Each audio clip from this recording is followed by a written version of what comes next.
Retro versus vintage.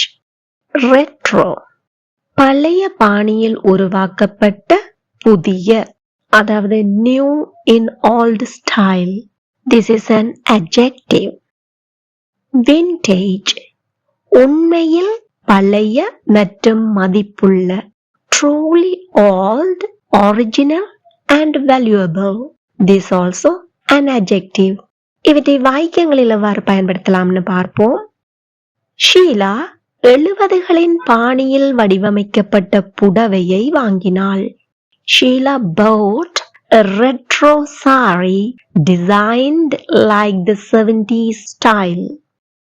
இது ஒரு 1950களின் பாணியில் வடிவமைக்கப்பட்ட மர நாற்காலி.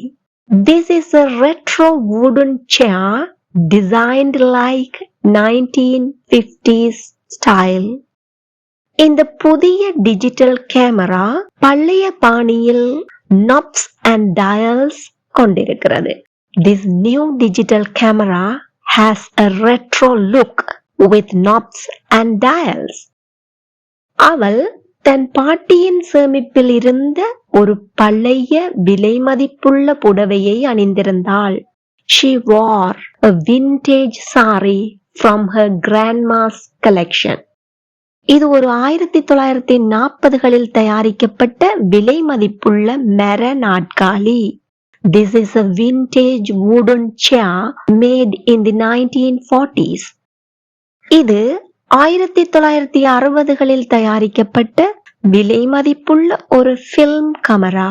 This is a vintage film camera from the 1960s.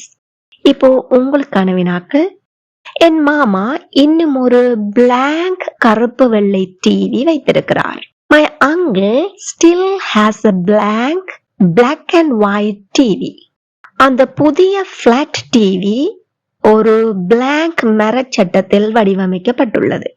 That new flat TV is styled with a blank wooden frame. Please comment your answers. Subscribe for more videos.